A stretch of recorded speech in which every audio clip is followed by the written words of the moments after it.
CBC Sports presents Inside the CFL. Welcome, everybody, to Inside the CFL. There have been some interesting high-scoring games during Week 1 in the CFL. This one between the Eskimos and Stampeders, yet another. The score at halftime, Edmonton 27, Calgary 16. Coming up on Inside the CFL, we'll be joined by one of the principals in the failed Montreal Alouettes franchise, Edmonton's Jim Hole, who was a co-owner of the team. Will join us live here at Commonwealth Stadium. But first, the story of 33-year-old Hector Pothier, a senior member of the Eskimos' offensive line.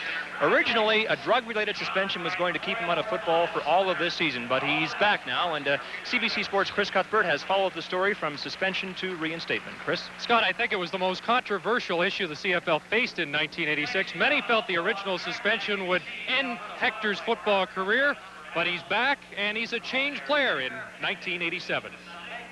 October 25th last year, Edmonton loses 42-20 in Winnipeg. Even worse, 9-year veteran Hector Pothier, co-captain and player representative, is arrested for possession of hashish at the Winnipeg airport. He receives an absolute discharge in a Winnipeg court, but CFL Commissioner Doug Mitchell suspends Pothier for the remainder of the year and all of 1987. Donegan to throw, he won't get a sack. November 30th, the Grey Cup game. The Eskimo offensive line is swamped by Hamilton for 10 sacks. Pothier's absence was never felt more, nor were his regrets over the suspension. I make a mistake, and it costs us. It hurt us quite badly. During the offseason, Pothier went back to work, training harder than ever before. Then was awarded a reprieve by the league. He could play in 87, but the training continued. The threat of not playing again and the criticism which ensued spurred him on.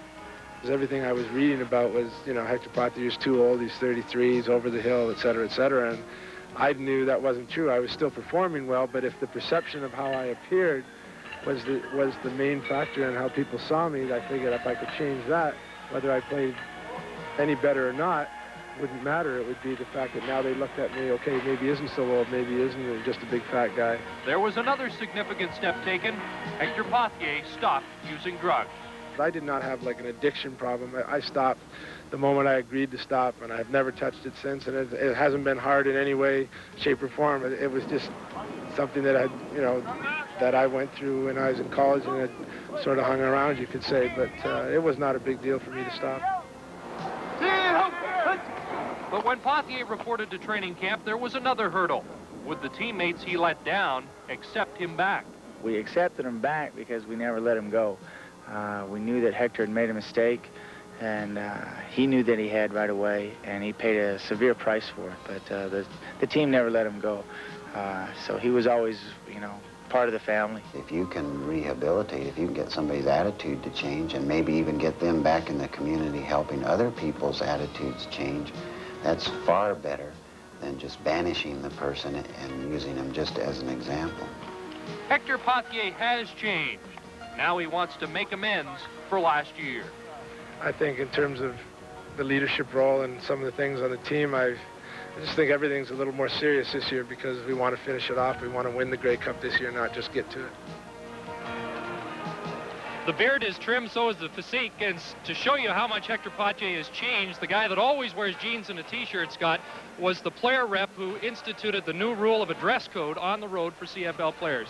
So he wants to improve the image of the league. Chris, dress and beard aside, Hector Pothier had to approach this training camp differently because his spot on this roster was by no means assured, was it? Well, he's getting a little older at age 34. I think that's one reason. And they also brought in Trevor Bowles, a big kid from Montreal, in a trade in the offseason, and many felt that Bowles would take an offensive tackle spot, but Hector won the job. Chris Cuthbert of CBC Sports, thank you so much for your report on Hector Pothier.